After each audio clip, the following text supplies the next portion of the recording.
अरे सुनती हो? कहाँ हो तुम? एक खुशखबरी सुनानी है, जल्दी बाहर तो आओ ना। अरे आ रही हूँ। क्या हो गया? क्यों गला फाड़ रहे हो? अरे बात ही कुछ ऐसी है, मुझे काम मिल गया। हाँ तो उसमें क्या हुआ? 10-15 दिन काम मिलता है और फिर 1 महीने तक खाली बैठे रहते हो। घर तो मेरी ही वजह से चलता है, वरना रोज खाना तक नसीब नहीं होता। हाँ, पर जो मुझे अब काम मिला है वो 10 से 15 दिन का काम नहीं है, पूरे 3 महीने का काम है। और इस बार मुद्राएं भी थोड़ी ज्यादा मिलेंगी। ऐसा कौन सा काम मिल गया जी जो 3 महीने तक काम करना है? हमारे गांव में एक राम मंदिर है, पर बजरंगबली का मंदिर नहीं है, तो एक बहुत बड़ा मंदिर बनाया जा रहा है बजरंगबली का। अरे वाह, ये तो बहुत ही खुशी की बात है जी। इसी खुशी में आज मैं खीर बनाती हूँ। खीर? यहाँ 2 वक्त का खाना नसीब नहीं होता और तुम खीर बनाने की बात कर रही हो? आप उसकी चिंता मत करो, मेरे पास अभी भी थोड़ी मुद्राएं हैं जिससे हम दोनों खीर तो खा ही सकते हैं। और 3 महीने तक का काम मिला है, तब तक आप इतना तो कमा ही लोगे कि हम 56 भोग तक खा सकें। क्यों? 56 भोग का तो पता नहीं, पर इतना तो कमा ही लूंगा कि थोड़ी गरीबी कम हो सके। अच्छा, तो अब मैं काम पे चलता हूँ, तुम रात को खीर बना के रखना, साथ में खाएंगे, ठीक है? ऐसा कहते ही माधव काम के लिए निकल जाता है। वहाँ पहुँचकर ठेकेदार कहता है, अरे माधव, पहले दिन ही इतनी देर? तुम्हें यहाँ टिकना तो है ना कि मैं किसी और को रख लूं? अरे नहीं ठेकेदार जी, आप बस आज माफ कर दो। कल से मैं समय से पहले ही पहुंच जाऊंगा, पक्का। ठीक है, अब काम पर लगो। काम पर तो देर से आए हो, पर काम ठीक से करना। जी, मैं मन लगाकर काम करूंगा। माधव ऐसा कहते ही काम पर लग जाता है। वहीं दूसरी तरफ राधा खीर खरीदने बाजार जाती है। आज तुम इतने दिन बाद यहाँ पर? माफ करना, आज तुम्हारे लिए कीड़े लगे सस्ते चावल नहीं हैं। लेने हैं तो ये अच्छे चावल ही लेने पड़ेंगे। अरे नहीं, आज मैं खीर के चावल लेने आई हूँ। खीर के चावल? कहीं डाका डाला है क्या? तुम्हें पता है ना, 100 ग्राम चावल की कीमत 40 तांबे के सिक्के हैं। जी मुझे पता है, और इसलिए मैंने इतने दिनों से सिक्के इकट्ठा भी किए हैं। आज मेरे पति को 3 महीने के लिए काम मिला है। इसी खुशी में आप मुझे 50 ग्राम खीर के चावल दे दो, और ये रहे 20 तांबे के सिक्के। अच्छा, तो ये बात है। अच्छा ठीक है, ये लो खीर के चावल। फिर राधा खीर के चावल लेकर अपने घर की ओर निकल जाती है। दूसरी तरफ बजरंगबली की मूर्ति आ जाती है। हाँ, ये मूर्ति लो और मेरे घर पर रख देना। एक बार मंदिर का काम पूरा हो जाए, फिर मूर्ति की पूजा करके मंदिर में स्थापित कर देंगे। पर याद रखना, ये मूर्ति बहुत कीमती है, कुछ होना नहीं चाहिए। जी ठेकेदार जी, जैसा आप कहें। माधव उस मूर्ति को ले जा ही रहा था कि बीच में एक केले के छिलके पर फिसल जाता है और माधव मूर्ति के साथ गिर जाता है और मूर्ति भी टूट जाती है। हे भगवान, ये क्या किया? गधे, इतनी कीमती मूर्ति तूने तोड़ दी। तुझे अंदाजा भी है तूने क्या किया है? माफ कर दीजिए ठेकेदार जी, किसी ने बीच में ही केला खाकर उसका छिलका यहीं फेंक दिया। मैंने देखा नहीं और मेरा पैर फिसल गया। इसमें मेरी कोई गलती नहीं है। तो क्या मेरी गलती है? हाँ, तुझे मैंने कहा था कि कीमती मूर्ति है, इसे कुछ होना नहीं चाहिए। पर तेरे जैसा मंदबुद्धि इंसान ये बात समझ ही नहीं सकता। तेरे जैसा फटीचर इंसान क्या जाने कि इस मूर्ति की कीमत क्या है। मुझे माफ कर दीजिए ठेकेदार जी, आगे से ऐसी गलती कभी नहीं होगी। आगे से तुझे काम दूंगा तो ना होगी। तुझे आज ही मैं काम से निकालता हूँ। और हाँ, ये जो मूर्ति तूने तोड़ी है उसके पैसे भी देगा, और अगर नहीं दे पाया तो तुझे और तेरी पत्नी दोनों को इस गांव से धक्के मार कर निकाल देंगे और तेरा घर भी बेच देंगे। ठेकेदार जी, मुझे माफ कर दीजिए, मुझसे गलती हो गई। मैं गरीब इंसान हूँ, मेरे पास 2 वक्त का खाना तक नसीब नहीं होता। तो भला मैं इस मूर्ति के पैसे कैसे दे सकता हूँ? वो सब मैं नहीं जानता। मैं तुझे 1 महीने की मोहलत देता हूँ। अगर मेरे पैसे नहीं दे पाया तो समझ लेना, अब उठ और यहाँ से निकल जा। और जब तक पैसे ना आ जाएं, तब तक अपनी ये मनहूस शक्ल मत दिखाना, समझा? ये क्या हो गया मुझसे? मेरी पत्नी को जब मैंने कहा था कि काम मिल गया है तो कितनी खुश थी, और अभी तो बेचारी मेरे लिए खीर बना रही होगी, इस आस में कि मैं घर पैसे लेकर आऊंगा और हम दोनों साथ में खीर खाएंगे। पर अब सब बर्बाद हो गया। भगवान, ये आपने क्या किया? मेरे ही साथ ऐसा क्यों किया? भगवान, आखिर मैंने अपने जीवन में ऐसे कौन से पाप किए हैं जो आपने मुझे आज ये सिला दिखाया है? मैंने आज तक नशा नहीं किया, ना कभी किसी के साथ गलत किया, और ना ही किसी का अहित चाहा। मैं तो बस अपनी पत्नी के साथ खुशी से 2 पल जीना चाहता था, उसके साथ बैठकर खीर खाना चाहता था। पर अब तो वो खीर मेरे गले से ही नहीं उतरेगी। बेचारी कितनी खुश होगी और मेरी राह देख रही होगी। पर अब मैं क्या मुंह लेकर जाऊंगा? भगवान, अब मैं क्या करूं? भगवान, अब आप ही कुछ करो, वरना मैं यहीं अपनी जान दे दूंगा। ऐसा कहते ही माधव भगवान के सामने अपना सिर पटकने लगता है और पटकते पटकते वो बेहोश हो जाता है। दूसरी तरफ बहुत देर हो जाती है पर माधव घर नहीं लौटता। कितनी देर हो गई है, पर ये है कि अब तक नहीं आए। खीर ठंडी भी हो चुकी है। इतना भी क्या काम करना, कहीं ऐसा तो नहीं कि वो मेरे लिए कोई उपहार लेने गए हो। ऐसा ही हुआ होगा। चलो थोड़ी देर और इंतजार कर लेती हूँ। राधा इंतजार करती ही रह जाती है पर माधव नहीं आता है। वहाँ से 2 औरतें गुजर रही थीं और राधा को देखकर कहती हैं, राधा, किसकी राह देख रही है? कहीं अपने पति की तो नहीं, जिसे धक्के मारकर काम से निकाल दिया गया। काम से निकाल दिया गया? ये क्या कह रही हो बहन? अरे तुम्हें नहीं पता क्या?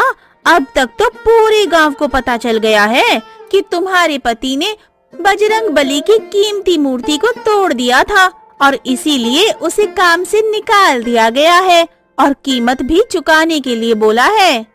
तुम्हारे तो भाग्य ही फूटे हुए हैं बहन, जो तुमने ऐसे आदमी से ब्याह किया है। शांत हो जाओ, अब एक शब्द और नहीं। कुछ भी कह लो, पर मेरे पति के बारे में एक शब्द नहीं सुन सकती मैं। तुम्हारा धन्यवाद जो तुमने ये बात मुझे बताई। अब तुम दोनों यहाँ से जा सकती हो। हाँ ठीक है, हमें भी कोई शौक नहीं है यहाँ रुकने का। हम तो बस तुम्हारी भलाई के बारे में ही बोल रहे थे। ऐसा कहते ही वे दोनों वहाँ से चली जाती हैं और राधा माधव का रात भर इंतजार करती रहती है और सुबह हो जाती है पर माधव नहीं आता है। तभी माधव को एक सपना आता है।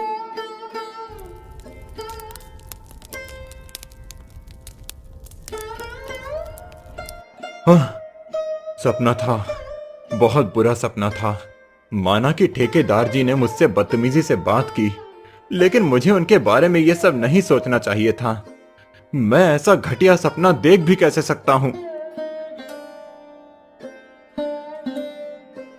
अरे बेटा, तुम यहाँ पर क्या कर रहे हो? रात भर यहीं पर सोए थे क्या? हाँ पंडित जी, वो थोड़ी आंख लग गई थी। लेकिन बेटा, तुम्हें यहाँ नहीं होना चाहिए। तुम्हारी पत्नी रात से ही परेशान है, तुम्हारी प्रतीक्षा कर रही होगी। पर पंडित जी, घर जाके भी मैं क्या करता, कैसे मुंह दिखाता? हाँ, मैंने सुना तुम्हारे बारे में। कल तुम्हारे साथ बहुत बुरा हुआ, किंतु तुम चिंता मत करो, क्योंकि पता चला है कि कल जिस केले के छिलके पर तुम्हारा पैर फिसला था, वो केले का छिलका ठेकेदार ने ही खाकर फेंका था और इस विषय में मुखिया जी और बाकी सब बातचीत कर रहे हैं। देखना, बात तुम्हारे ही पक्ष में आएगी। आप सच कह रहे हैं पंडित जी। अगर ऐसा है तो भगवान ने मेरी सच में सुन ली। हे भगवान, तेरा लाख लाख शुक्र है। अच्छा पंडित जी, आपने कहीं आग लगी हुई देखी क्या किसी के घर पर? नहीं बेटा, आग तो कहीं नहीं लगी है। मैं अभी ठेकेदार के घर के रास्ते से आ रहा था, पर मुझे तो ऐसा कुछ नहीं दिखा। पर तुम ये क्यों पूछ रहे हो बेटा? नहीं पंडित जी, वो मुझे एक सपना आया था कि ठेकेदार के घर पर आग लगी है, इसीलिए मैंने पूछा। अरे जल्दी चलो रे, जल्दी चलो, ठेकेदार के घर पर आग लग गई है। ये देखो गांव वालों, ये मनहूस माधव ही है जिसने मुझसे बदला लेने के लिए मेरे घर पर आग लगाई है। तू तो नहीं बचेगा, तूने मेरे घर पर आग लगाई है ना, अब देख मैं तेरे साथ क्या करता हूँ। नहीं ठेकेदार जी, मैंने ये सब नहीं किया, मैं तो मंदिर में सो रहा था। क्या तेरा घर नहीं है क्या जो तू मंदिर में सो रहा था? अब पकड़ा गया है तो बहाने बना रहा है। हाँ, खुद की गलती दूसरों पर मत ठोको ठेकेदार। अरे मुखिया जी, आप नहीं जानते ये माधव कितना बड़ा दुष्ट है। इसने कल मूर्ति तोड़ दी और जब मैंने इसे काम से निकाल दिया तो इसने बदला लेने के लिए मेरे घर पर आग लगा दी।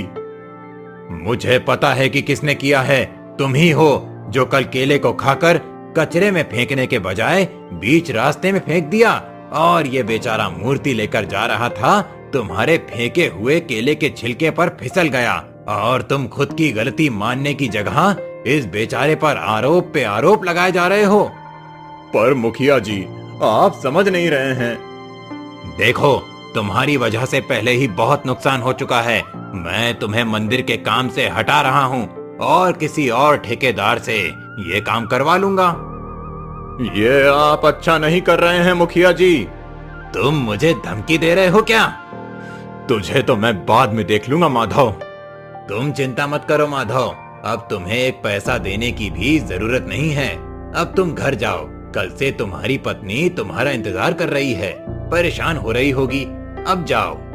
आपका धन्यवाद मुखिया जी, अब मैं चलता हूँ।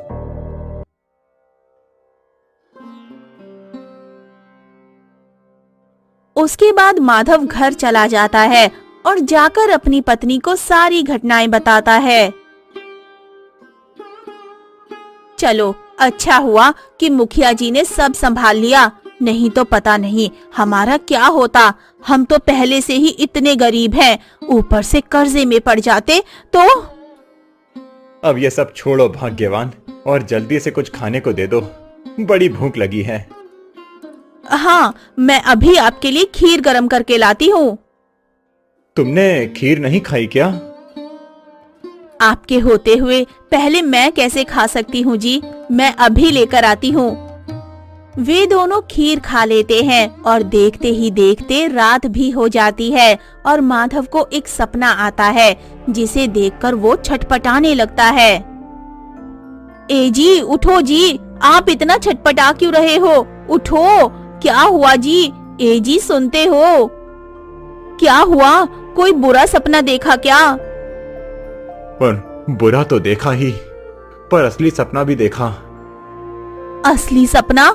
ये आप क्या कह रहे हो जी? हाँ, पता है, जब मैंने मंदिर में जाकर अपना माथा पीटा तो मैं बेहोश हो गया था, और मैंने सुबह एक सपना देखा था कि ठेकेदार के घर पर आग लग गई थी, और हुआ भी ऐसा ही था। अगर मुझे दिखने वाले सपने सच होते हैं तो ये भी जरूर सच होगा। हमें कुछ ना कुछ तो करना होगा राधा, जल्दी चलो यहाँ से। पर कहाँ? वो सब बाद में पूछ लेना, पहले यहाँ से निकलो, अब चलो। उसके बाद माधव और राधा वहाँ से चले जाते हैं। उसके कुछ ही देर बाद ठेकेदार आ जाता है मशाल लेकर। तूने गांव वालों को तो मूर्ख बना दिया, पर मुझे पता है कि तूने ही मेरे घर पर आग लगाई थी। तुझे क्या लगता है तू मेरे घर पर आग लगा के यहाँ से बच जाएगा? आग के बदले आग। तूने मेरे घर पर आग लगाई थी ना, अब तू और तेरी पत्नी इस घर के साथ ही सुहा हो जाएगा। ठेकेदार के आग लगाने से पहले ही गांव वाले और मुखिया जी राधा और माधव के साथ वहां पर आ जाते हैं। मुखिया जी, आप यहाँ पर आप सबको कैसे पता चला कि मैं यहाँ आग लगाने आया हूँ? हमें माधव यहाँ लेकर आया है। जब तुमने ये योजना बनाई थी तो माधव ने सब सुन लिया था। अच्छा हुआ माधव जो तुम हमें यहाँ लेकर आ गए, वरना हमें तो इसकी असलियत के बारे में पता ही नहीं चलता। गांव वालों, इसे पकड़ लो और कल सुबह होते ही इसे महाराज के सामने लेकर जाना। अब वही इसका निर्णय करेंगे।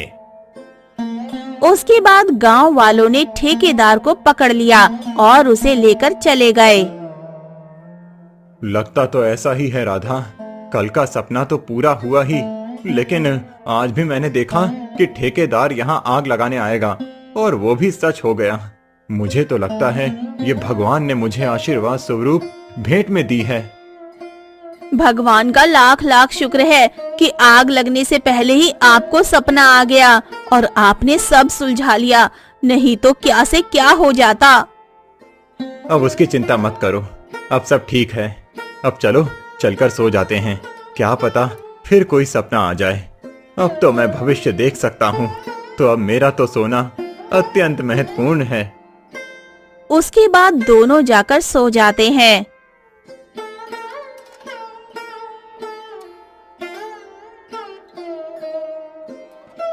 ए जी, सुबह हो गई, अब तो उठ जाओ कि दिन भर सपने ही देखते रहोगे।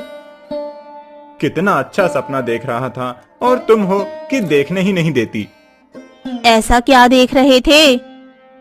यही कि हम दोनों अमीर हो गए हैं और हमारे हाथ खजाना लग गया है और हमारा जीवन ऐसा नहीं रहा जैसा कि है। पर अफसोस, ये तो बस एक सपना था और सपने कहाँ सच होते हैं। तो क्या अब हम सच में अमीर हो जाएंगे? अमीर? ये कैसी बात कर रही हो राधा? मैंने कहा ना, ये बस एक सपना था। लेकिन आपको तो सच के सपने आते हैं ना? सच के सपने? अरे हाँ, 2 दिनों से मैंने जो भी सपने देखे वो सब सच हो गए।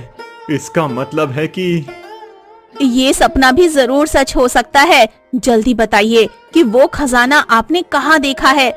हम अभी वहाँ जाएंगे और खजाने को बाहर निकाल लाएंगे।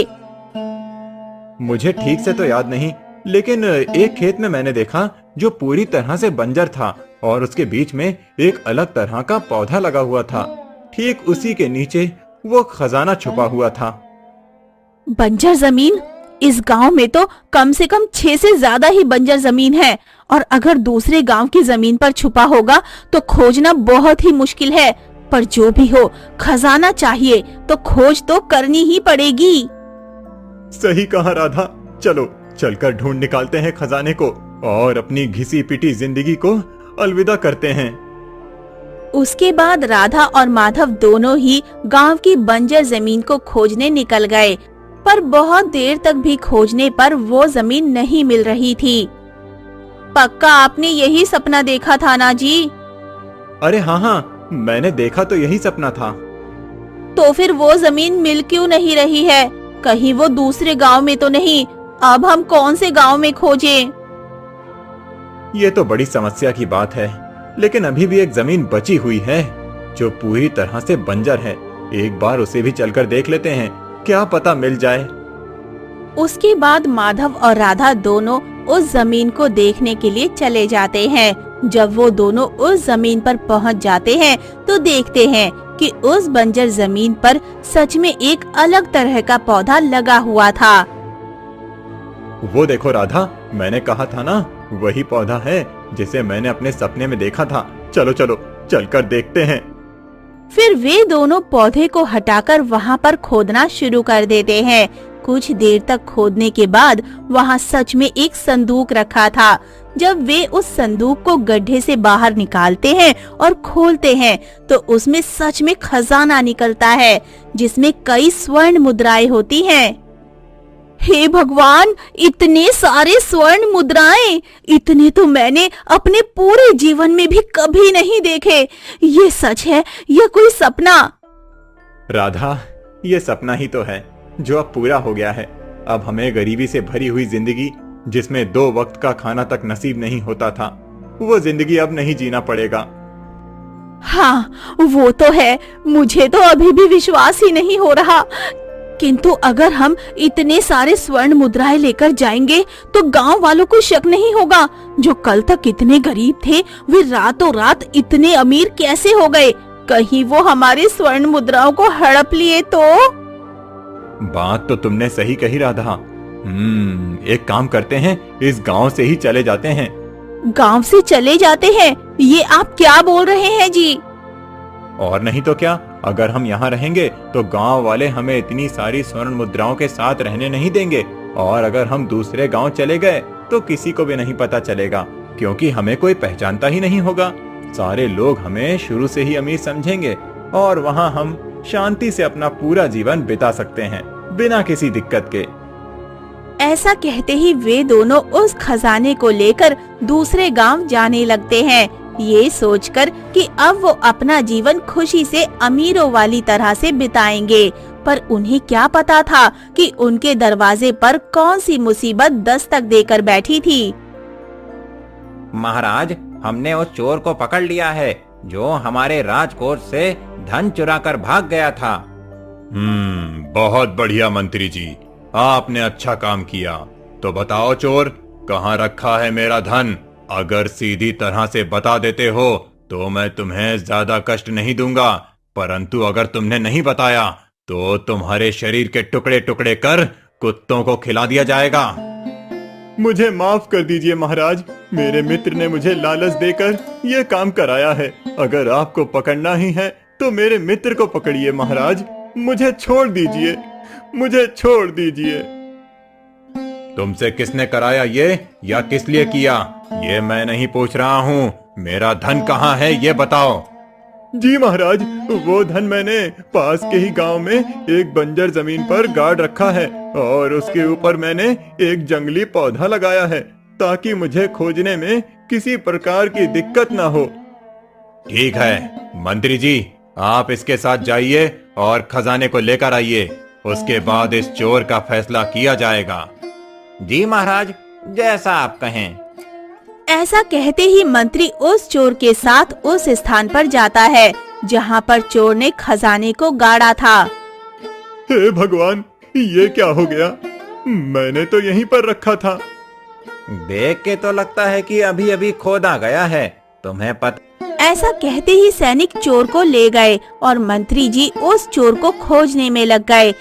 उन्होंने उस गांव का चप्पा चप्पा देखा पर वो चोर नहीं मिला, तो मंत्री जी पास के ही एक गांव में चले गए। अरे मित्र, सुना क्या? हमारे गांव में एक बहुत धनी लोग आए हैं और उन्होंने वो घर खरीद लिया है जिसे सिर्फ बहुत धनी लोग ही खरीद सकते हैं। मुझे तो लगता है कि कोई व्यापारी होगा जिसके महाराज के साथ अच्छे संबंध हो सकते हैं, तो हमें उसके साथ नरमी से पेश आना चाहिए और हमें उसके साथ दोस्ती भी करनी चाहिए, फायदे में रहेंगे। सही कहा मित्र। मंत्री उनकी ये बातें सुन लेता है और उस व्यापारी से मिलने उसके घर चला जाता है। जी कहिए महाशय, आप कौन हैं और हमसे क्या काम है? मैं तो बस महाराज का सेवक हूँ। मुझे पता चला है कि आपके पास बहुत सारा धन है और आप एक व्यापारी भी हैं, तो हमारे महाराज ने बस अपने समझौते के लिए आपको बुलाया है। अरे नहीं नहीं मंत्री जी, मैं कोई व्यापारी नहीं हूँ। ये तो मेरा पुश्तैनी खजाना है जो मेरे दादा परदादा के हैं। उन्होंने इतनी मेहनत की और इतना सारा धन बचा के रखा आने वाले भविष्य के लिए, बस और कुछ नहीं। तो क्या आप यहाँ व्यापार नहीं करने वाले? अगर आप यहाँ व्यापार करेंगे तो और भी पैसे कमा सकते हैं। आपने सुझाव तो अच्छा दिया है मंत्री जी, पर अभी नहीं, इस बारे में मैं किसी और दिन सोचूंगा। अच्छा, तो क्या मैं आपके पुश्तैनी खजाने को देख सकता हूँ क्या? वो क्या है ना कि महाराज सामने वाले की हैसियत से कर लगाते हैं। आपके पास ज्यादा पैसे होते हैं तो आपको ज्यादा कर्ज देना पड़ता है, परंतु वो सुविधाएं भी आपको दी जाएंगी जो अन्य व्यक्तियों को नहीं दी जाती हैं। बस इसीलिए मुझे आपका खजाना देखना है। जी, अगर ऐसी बात है तो आप मेरा खजाना देख सकते हैं। तो मेरा शक बिल्कुल सही निकला। ये वही संदूक है जिसे चोर ने चोरी किया था, और जरूर ये उस चोर का ही साथी होगा। माफ कीजिए महाशय, परंतु आपको मेरे साथ महाराज के पास जाना होगा। महाराज के पास? परंतु क्यों? कुछ गड़बड़ है क्या? अरे नहीं नहीं, कोई गड़बड़ नहीं है। असल में आपके पास कुछ ज्यादा ही अधिक धन है, तो आप पर कितने कर लगाए जाएंगे और कितनी सारी सुविधाएं दी जाएंगी, इसी विषय पर बातचीत करने के लिए आपको मेरे साथ जाना पड़ेगा। महाशय, आपको कोई दिक्कत तो नहीं? अरे नहीं नहीं, कोई दिक्कत नहीं है। बस आप मेरी पत्नी को आने दीजिए। वो सब्जी लेने बाजार गई हुई है। अगर मैं उसे बिना बताए चला गया तो वो बेचारी चिंता करती रहेगी। उसके कुछ ही देर बाद उसकी पत्नी बाजार से आ जाती है। ये कौन है जी? आपके कोई मित्र है क्या? अरे नहीं नहीं, ये तो महाराज के सेवक हैं। कर के सिलसिले में बात करने आए थे, तो मुझे अभी इनके साथ महल जाना पड़ेगा। तुम घर का अच्छे से ध्यान रखना, ठीक है राधा? तो क्या आप ही मंत्री जी हैं जो चोर की तलाश कर रहे हैं? मैं जब बाजार गई थी तो सब इसी बारे में बात कर रहे थे। एक चोर ने राजकोष से धन चुराकर एक बंजर जमीन में गाड़ दिया था। अब वो खजाना गायब है। मंत्री जी उसी चोर को खोज रहे हैं जी। मंत्री चोर की तलाश?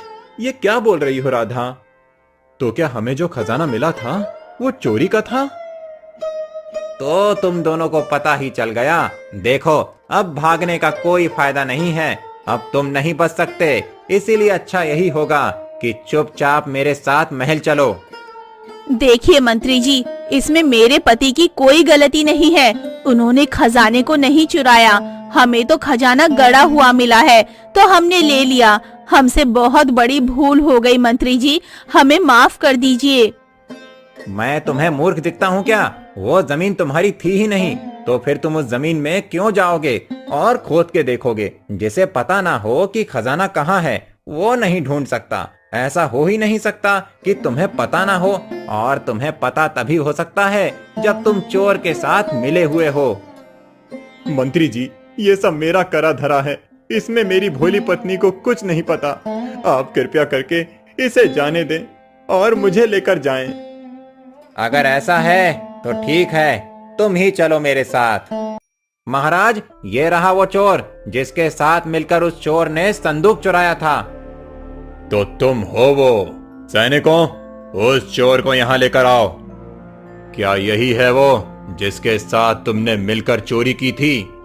जी महाराज, यही है वो मेरा मित्र। इसकी लंबाई और कद काठी उसी के जैसी है, और वो आंखें भी वैसी ही हैं महाराज। तुम्हें इस बारे में कुछ कहना है क्या? नहीं महाराज, मैं बस इतना ही कहूंगा कि इसमें मेरी पत्नी का कोई हाथ नहीं था। वो तो बेचारी मासूम है, उसे इन सब मामलों में मत घसीटिएगा महाराज। ठीक है सैनिकों, इन दोनों को ले जाओ और डाल दो हमेशा हमेशा के लिए कारागार में। एक बात बताओ चोर भाई, तुमने मुझे अपना साथी क्यों बताया? ये क्या कह रहे हो मित्र? तुमने मेरे साथ मिलकर चोरी की तो मैं तुम्हारा ही नाम लूंगा। पर मैं तो तुम्हें जानता ही नहीं। तो मैं कौन सा तुम्हें जानता हूँ मित्र? ये लोग अपने आप को बहुत ही होशियार समझते हैं, पर एकदम मूर्ख हैं। मैंने जो कहा उसे ही सच मान बैठे। मैंने तो बस इन्हें गुमराह करने और इन्हें परेशान करने के लिए ये झूठी कहानियां बनाई। असल में तो मेरा कोई साथी नहीं है।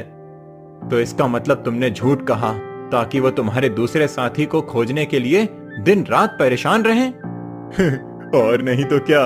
पर पता नहीं तुम इन चक्करों में कैसे फंस गए, और उससे भी हैरानी की बात, तुम्हें कैसे पता चला कि मैंने खजाना कहाँ रखा है? हाँ, मैं कहूँगा तब भी तुम विश्वास नहीं करोगे, इसीलिए जाने दो। अरे क्यों नहीं करूँगा? ये लोग बेवकूफ हैं, मैं नहीं। तुम कहो तो सही। मुझे सपने आते हैं जिसमें मैं भविष्य देख सकता हूँ। फिर माधव ने उसे पूरी बात बताई। चोर ये बात आश्चर्य से सुनने लगा और कहता है, भविष्य वाले सपने? ये क्या बकवास कर रहे हो? भला ऐसा भी कभी हो सकता है क्या? तुम्हारी बातों का विश्वास करना सच में बहुत मुश्किल है मित्र, पर तुम मुझे बहुत सीधे साधे लगते हो। अपनी पत्नी को बचाने के लिए तुमने झूठा आरोप भी अपने ऊपर ले लिया। इसीलिए मैं तुम पर विश्वास कर लेता हूँ। अरे ये क्या मित्र, तुम ठीक तो हो ना? उठो मित्र उठो, ये क्या हो रहा है तुम्हें? नहीं, ऐसा नहीं हो सकता, ऐसा नहीं हो सकता। क्या नहीं हो सकता है? तुमने कोई बुरा सपना देखा क्या? हाँ, मैंने देखा कि महाराज की जान खतरे में है। उन्हें शरबत में जहर दिया गया है और वो पीकर वो मर जाते हैं। मुझे कुछ न कुछ करना पड़ेगा, नहीं तो महाराज के प्राण जा सकते हैं। अरे तो तुम क्यों इतना डर रहे हो? प्राण तो महाराज के संकट में है ना, तुम्हारे तो नहीं। महाराज के प्राण मेरे प्राण हैं। अगर महाराज को कुछ हो गया तो ये राज्य बहुत संकट में आ सकता है। तुम नहीं समझोगे। सैनिकों, सैनिकों, उठो। अरे क्या हो गया? क्यों चिल्ला रहा है इतनी रात को? पानी खत्म हो गया क्या?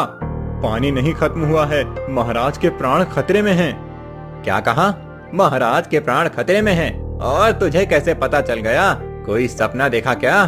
वो मैं बाजार में किसी को कहते हुए सुना था कि महाराज को जहर देने वाले हैं उनके शरबत में। तुझे हम कोई मूर्ख लगते हैं? अगर बाजार में तूने ऐसा सुना तो तभी क्यों नहीं कहा? अभी क्यों कह रहा है? छोड़ दे भाई, ये तेरी बात नहीं समझेंगे। बोल कर कोई फायदा नहीं है, सो जा। पर महाराज, देख भाई, तू जो कर सकता था तूने वो किया। इससे ज्यादा अब तू कुछ नहीं कर सकता। अब सो जा। ऐसा कहने के बाद चोर सो जाता है और माधव तो रात भर परेशान रहता है और सो नहीं पाता। सुबह होने के बाद माधव को महाराज के पास बुलाया जाता है। महाराज, आप जिंदा हैं? तो क्या तुम चाहते हो मैं मर जाऊं? नहीं महाराज, वो तो बस मुझे एक बुरा सपना आया था, इसीलिए। यही ना कि हमें किसी ने जहर देकर मार डाला? हाँ महाराज, पर आपको कैसे पता?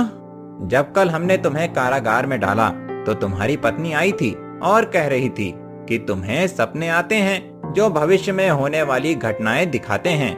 हमें पहले तो लगा कि वो तुम्हें बचाने के लिए झूठ बोल रही थी, पर जब तुमने सैनिक से महाराज को जहर देने वाली बात कही तो सैनिक मेरे पास आया था और उसने मुझे ये बात बताई। जब मैंने इसकी छानबीन की तो मुझे पता चला कि सेविका दूसरे राज्य के दुश्मन के कहने पर शरबत में जहर मिलाकर लाई थी। जब मैंने उसे शरबत पीने को कहा तो वो डर गई और डर के कारण उसने अपना सारा सच बता दिया। और इसीलिए हम तुम्हारे सपने वाली बात को इनकार नहीं कर सकते। तुम्हारी पत्नी ने कहा कि वो खजाना तुमने अपने सपने में देखा था, तुमने चोरी नहीं की है, इसीलिए हम तुम्हें आजाद करते हैं। क्या आप सच कह रहे हैं? महाराज, आपका धन्यवाद कि आपने मेरी पत्नी का विश्वास किया और मुझे छोड़ दिया। सिर्फ तुम्हें ही नहीं छोड़ा है, तुमने हमारी जान बचाई है। इसीलिए वो घर जिसे तुमने हमारे राजकोष से खरीदा, वो घर हम तुम्हें इनाम के तौर पर देते हैं और तुम्हें हम एक पद भी देते हैं जहां तुम्हें मंत्री जी के साथ काम करना होगा। तुम्हारे सपनों के कारण हमारी बहुत मदद होगी। तो बताओ, क्या तुम मेरे यहाँ काम करना चाहोगे? जी महाराज, आपका कोटि कोटि धन्यवाद महाराज कि आपने मुझे इस योग्य समझा। मैं कल से ही काम पर लग जाऊंगा महाराज। अब मुझे जाने की आज्ञा दें।